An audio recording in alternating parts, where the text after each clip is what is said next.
दी EPS 95 pension आज के समय में देश के करोड़ों प्राइवेट नौकरी करने वाले और रिटायरमेंट हो चुके हैं कर्मचारियों के लिए बहुत महत्वपूर्ण विषय बन चुका है, क्योंकि यह सबसे पहले बात करते हैं कि EPS 95 का पूरा नाम है एम्प्लॉय पेंशन स्कीम 1995 है और यह योजना EPFO के तहत चलती है। जब कोई इंसान प्राइवेट नौकरी करता है और उसका PF करता है तो उस पर PF का एक हिस्सा जो भी होता है वो पेंशन फंड में भी जाता है। यहाँ से बस यही जमा पैसा आगे चलकर पेंशन बनता है।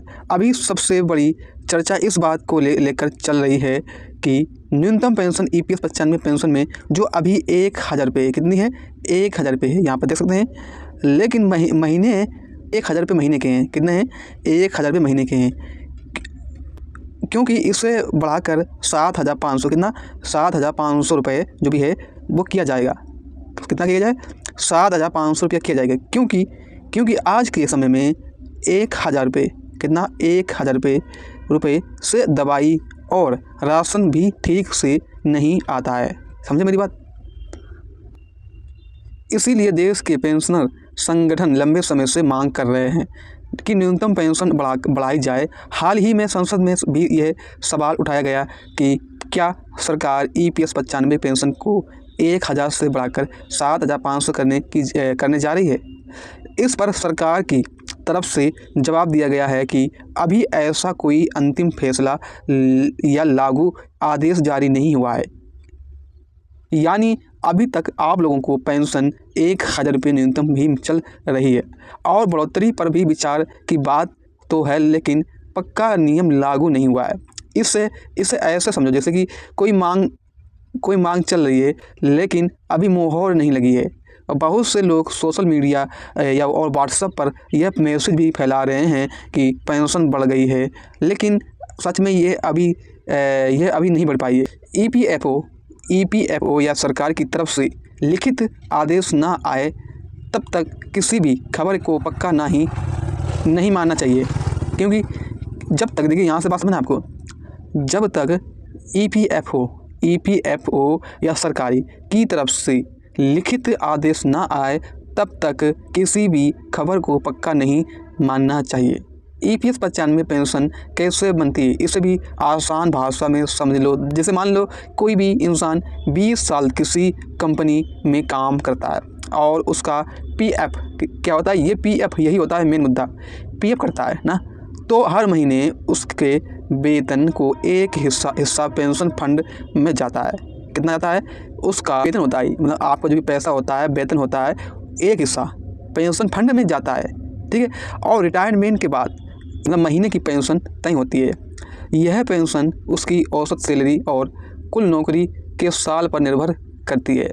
इसीलिए जिसकी नौकरी ज़्यादा साल और सैलरी ज़्यादा है, मतलब यहाँ बताया गया है कि किसी भी EPS 95 में जो भी नौकरी जिसने भी ज़्यादा नौकरी की है, तो जितनी ज़्यादा साल आपने नौकरी की है तो और उतना ही ज़्यादा आपको सैलरी बढ़ाकर दी जाती है। यहाँ से बात समझना आपको। और जिसकी नौकरी कम साल होती है, जिसकी नौकरी कम साल होती है उसकी पेंशन कम बनती है। यहाँ से बात समझना आपको, क्योंकि यही कारण है कि कई लोगों की EPS पेंशन सिर्फ 1200 रुपये या 1800 रुपये बनती है। अब पेंशनर संगठन की मुख्य मांग जो भी है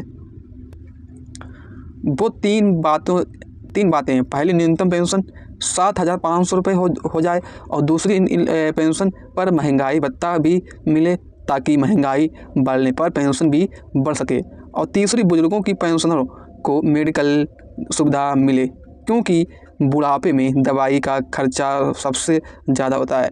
सरकार का पक्ष है कि पेंशन फंड को लंबे समय तक चलाना भी ज़रूरी है, सरकार ये भी कह रही है। अब यहाँ से बात समझना आपको, क्योंकि यह पैसा उसी फंड से आता है जिसमें कर्मचारी और नियोक्ता योगदान देते हैं। इसीलिए सरकार बढ़ोतरी करने से पहले फंड की स्थिति देखती है। इसमें EPS 95 से जुड़ा एक और बड़ा मुद्दा है, ठीक है। इसमें जैसे क्या होता है, हायर पेंशन विकल्प, यानी ज़्यादा पेंशन पाने का विकल्प कुछ कर्मचारियों को भी मौका दिया गया था। अपनी वास्तविक सैलरी के आधार पर ज़्यादा योगदान देकर आगे ज़्यादा पेंशन ले सकेंगे। इस पर सुप्रीम कोर्ट को भी फैसला आया था और EPFO ने इसके लिए आवेदन प्रक्रिया चलाई थी, लेकिन इसमें कागजी प्रक्रिया और गणना थोड़ी कठिन रही। इसीलिए बहुत लोग अभी भी कंफ्यूज हैं कि आम इंसान को इसे ऐसे समझना चाहिए कि अगर किसी ने नौकरी के समय योगदान किया है तो आगे उसकी पेंशन ज़्यादा बन सकती है। यहाँ से बात समझना है आपको। लेकिन ये भी मामला है कि हर व्यक्ति पर अलग लागू होता है। अब बात करते हैं कि EPS 95 पेंशनर को कौन सी सावधानियाँ रखनी चाहिए। सबसे ज़रूरी है कि बैंक KYC क्या है, बैंक KYC अपडेट रखना जरूरी है, क्योंकि जीवन प्रमाण पत्र समय पर भी देना चाहिए।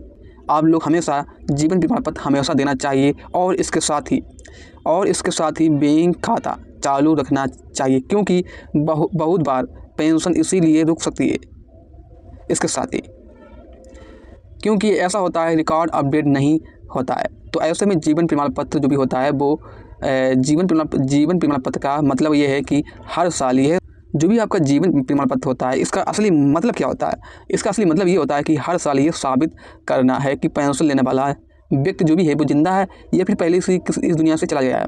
इसीलिए आपको हमेशा जीवन प्रमाण पत्र जमा करना चाहिए और सही टाइम पर जीवन प्रमाण पत्र जमा करना चाहिए, ताकि सरकार को लगे कि हाँ कोई व्यक्ति है वो इस दुनिया में है और वो पेंशन लेने के लिए हकदार है। ठीक है। अब यह भी काम डिजिटल तरीके से भी हो जाता है, यानी मोबाइल या सेंटर पर अंगूठा लगाकर भी हो सकता है। इसीलिए लाइन लगने की ज़रूरत भी नहीं है रही। अब आज की स्थिति का सीधा सारा ऐसे समझ लो जैसे EPS 95 पेंशन बढ़ने की मांग तेज है। 7,500 रुपये न्यूनतम पेंशन की बात चल रही है। संसद में भी सवाल उठ चुके हैं, लेकिन अभी तक सरकार ने अभी आधिकारिक रूप से बढ़ोतरी लागू नहीं की है। इसीलिए जो भी पेंशन मिल रही है वही जारी है। आगे बदलाव हो सकता है, लेकिन पक्का आदेश आने पर भी मानना चाहिए। आज का वीडियो इतना ही। वीडियो को लाइक करें और हमारे न्यूज़ हिंदी यूट्यूब चैनल को सब्सक्राइब करें। Thank you.